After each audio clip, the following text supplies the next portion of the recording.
10th scan copy download பண்ணுறதுக்கு கூகுளில் டிஎன்டிஜிஇ அப்படின்ட்டு சர்ச் பண்ணப்போ வரக்கூடிய ஃபஸ்ட் ஆப்ஷனில் கிளிக் பண்ணிக்கோங்க. இதில் எஸ்எஸ்எல்சி எக்ஸாமினேஷன் அப்படின்னு இருக்கும். அதில் கிளிக் பண்ணிவிட்டு முதல் ஆப்ஷனாக answer script scanned copy download அப்படின்னு இருக்கும். அதை கிளிக் பண்ணிக்கோங்க.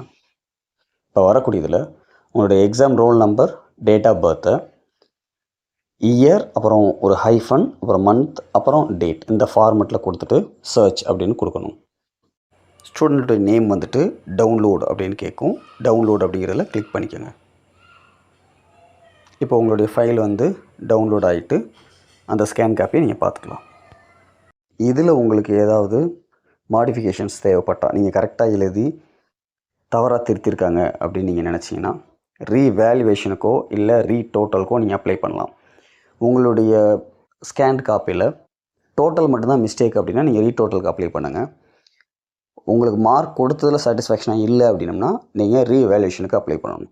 அதுக்கு இதே லிங்க்கில் ரீவேல்யூவேஷன் அப்ளிகேஷன் ஃபார்ம் அப்படிங்கிறத கிளிக் பண்ணிவிட்டு உங்களுடைய நேம் அப்படிங்கிறதுல இந்த இடத்துல கேபிட்டல் லெட்டர்ஸில் எழுதிக்கோங்க. உங்களுடைய ரோல் நம்பர், எத்தனை சப்ஜெக்ட் வேணுமோ அதில் மட்டும் என்ன செஞ்சிங்கன்னா கிளிக் பண்ணிவிட்டு மொத்தம் அமௌண்ட் எவ்வளோ அப்படிங்கிறத இங்கே உள்ள பாக்ஸில் எழுதிக்கங்க.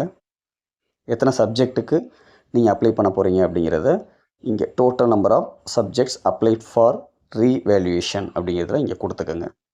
ப்ளேஸ் டேட் கொடுத்துட்டு ஒன்று அந்த கேண்டிடேட்டுடைய ஸ்டூடெண்ட்டினுடைய பேரண்ட் சைன் பண்ணணும், இல்லைன்னா அந்த ஸ்டூடெண்ட் வந்து என்ன செய்யணும் அப்படின்னம்னா இங்கே சைன் பண்ணணும்.